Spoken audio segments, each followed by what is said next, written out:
Hi, thank you for visiting my YouTube channel. In this video, we're going to review the Hong Kong funds, key investor contacts, and fundraising targets. This database provides direct insight into 2022 to 2024 Hong Kong funds and fund managers actively raising and deploying capital, giving deal makers a clear path to the right investors at the right time. To be clear, this is the who's who of Hong Kong capital and fundraising.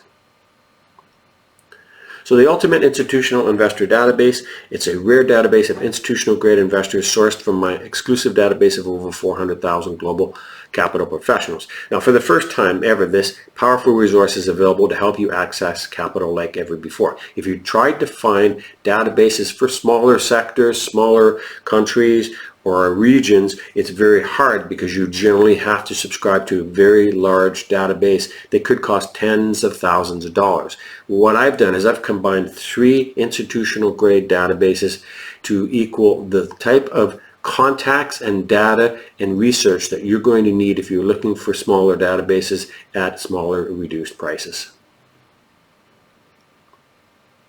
So this is the Hong Kong Fund Investor Database component. So this database contains 195 funds, fund managers, 7,200 key investment contacts, 5,600 emails, and includes the funds that were raised in 2022 to 2025. And I'm going to give you a bit of an idea of why I've chosen that range for this particular search.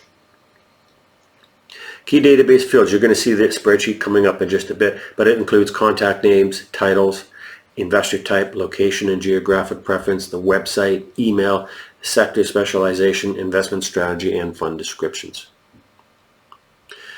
It also includes some of the top fund strategies which you can filter. Those could include venture capital, that could be seed, startup, early stage, growth, late stage, buyout, private equity, real estate, core value add, opportunistic, distressed debt. Number 4, infrastructure, that could be core value add, opportunistic, and debt. Number 5, direct lending and private credit, that could include senior debt, mezzanine, or distressed. 6, special situations. 7, secondaries, that could be direct or fund. 8, fund of funds and co-investment. Number 9, natural resources and energy. And 10, hybrid and multi-strategy funds. So why this database matters? Well, as I mentioned in the first slides, this is the who's who in Hong Kong capital and fundraising. Again, it's really hard to get these smaller type of databases without having to acquire and spend a lot of money on larger subsets. Now, a very rare and exclusive database of the hard to access contacts in the Hong Kong fundraising ecosystem. Now, this resource provides direct access to the professionals and funds that control billions of capital in private equity and venture capital. So altogether, you're looking at 195 leading funds, 7,200 fundraising professionals. So an exclusive, hard to access, one-of-a-kind database built for serious fundraising efforts. Now, this is perfect for those seeking to raise capital in Hong Kong across real estate, startups, and private equity deals. So let's take a look at the database. Really quickly though, key database disclosure. So my extensive database library provides hundreds of thousands of global contacts, typically including profiles, emails, and websites, though not all details are complete. Now, primarily compiled and updated from 2021 to 2025, with most updates in the last 2 years. This corporate resource may include contacts whose roles have changed. It's designed as an excellent starting point for outreach. It's best leveraged and continually refined by organizations with dedicated data teams. In other words, these are not used for spamming clients and sending your pitch deck out to everybody.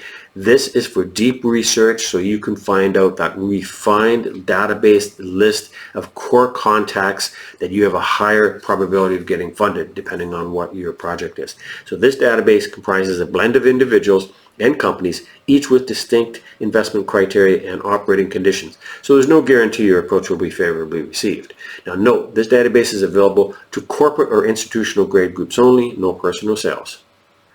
Okay, now we're over on the master database, so I'm going to show you how I create those smaller database for individual countries or sectors. I start off with a master database of funds with 99,000 funds.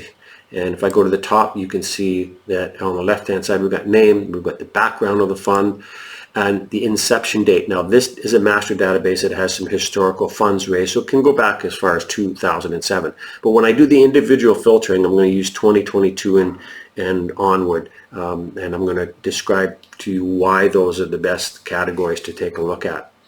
The idea here is that we're going to take a look at the asset classes, the strategy, the primary region status, whether it's open, closed, fund size, fund manager, fund structure, and so on. So this, again, the master database is a fair bit of information to help do the filtering, and it also includes some of the more detailed information on the sectors.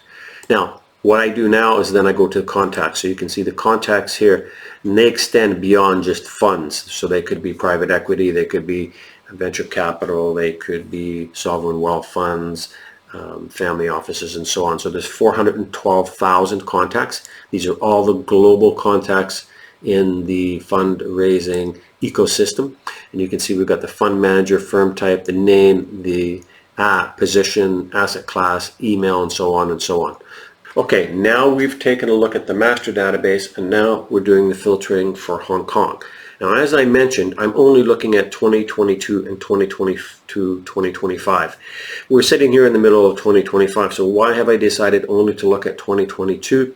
Well, those funds that were raising capital and started in 2022 are now starting to deploy those funds. So this is the perfect time, and they'll continue to deploy them probably for 2 or 3 more years, depending how big the fund was. It could have been 50 million, 100 million, 200 million or more. So if you can imagine, if it's for startups or smaller investments, the deploying of capital is an ongoing process. It could go all the way up to 2028 in most cases. So let's take a look now. We've got 198 funds in this particular case. And if we take a look at the background, you have the inception date, the asset class, the strategy. You have their primary region focus, which is, in this case, is mostly going to be Asia. You're going to get the status of the fund. Is it first close raising? So there's a lot of details here that you can use to do your strategy with. Most importantly, you've got the fund managers here, core industries, industry verticals, date that it was added. So a fair bit of information is going to help you to start off with. It also has the information regarding the websites and emails such as info@contacts. Now, let's go to the contacts. So the contacts are more wider ranging.